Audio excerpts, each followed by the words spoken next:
अर्जुन को ये साफ साफ पता चला कि असंभव था महाभारत जैसा युद्ध कृष्ण के बिना। आप देखो कि जिस समय हमारे भीष्म पितामह बता रहे थे अपनी शैयाओं के उस शैया पर लेटकर, बाणों की शैया के ऊपर लेटकर, कि सेनयोर रूभयोर मध्य रथम स्थापय मेच्युत, हे अच्युत मेरे इस रथ को दोनों सेनाओं के बीच में ले जाकर खड़ा कर दो। प्रथम अध्याय 21वां नंबर श्लोक गीता का। सेनयोर रूभयोर मध्य रथम स्थापय मेच्युत, हे अच्युत। और जिस समय ये रथ ले जाकर दोनों सेनाओं के बीच में खड़ा किया, उस समय दूसरे विपक्षी दल पर भीष्म पितामह खड़े हुए थे। और भीष्म पितामह ने जैसे ही देखा कि क्या किया कृष्ण की आंखों ने, अरे सारथी बनकर आए। जरा आप एक अद्भुत विलक्षणता कृष्ण के व्यक्तित्व की देखो। कहां कारागार में जन्म हुआ और द्वारका पहुंच गए। अरे कहां पर गैया चराते थे और द्वारका के अधिपति बन गए।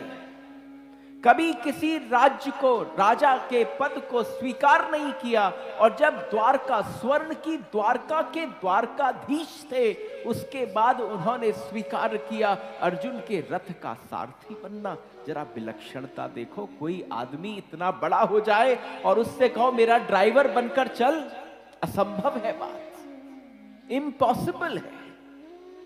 लेकिन आप श्री राम के विषय में कह सकते हैं कि अगला कदम क्या होगा। आप हर अवतार के विषय में कह सकते हो अगला निर्णय क्या होगा। लेकिन कृष्ण इतने स्पॉन्टेनियस जीवन जीते हैं, इट्स इम्पॉसिबल टू से कि अगला कदम क्या होगा। अरे कह दिया जाता हमारे महावीर स्वामी से, जैनियों के जो महावीर हैं 24वें तीर्थंकर से, कि भाई एक काम करो, महाभारत के युद्ध में खड़े होकर अर्जुन को बोलो कि लड़ो, तो वो कहते मेरा तो परम धर्म है अहिंसा, परम धर्म। कह दिया जाता गौतम बुद्ध से कि चलो ना रासलीला में बीच में नृत्य करते हैं, वो कहते असंभव है, मैं नृत्य कर ही नहीं सकता। लेकिन अगर कह दिया जाता कृष्ण से कि आप सूली पर लटक जाओ जैसे जीसस लटक गए हो, तो सोच लेना कृष्ण के सामने मौका आ जाता तो एक पल का भी अंतर नहीं होता, स्वीकार कर लेते। आप समझो किसी की ध्यान की परम अवस्था और हमारे यहां के रास में, कृष्ण के उस रास बिहारी स्वरूप में क्या अंतर है। यहां पर नृत्य हो रहा है। नृत्य तब घटित हो सकता है जब भीतर परम कोई ध्यानी बैठा हो।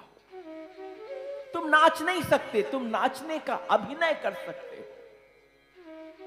अरे जितने करते हैं वो नाचने का अभिनय है, भीतर का नृत्य कहां निकलता है। जब भीतर का नृत्य निकलता है तो तुम विटनेस होते हो, साक्षी होते हो, तुम अपने आप को नृत्य करते देख पाते हो।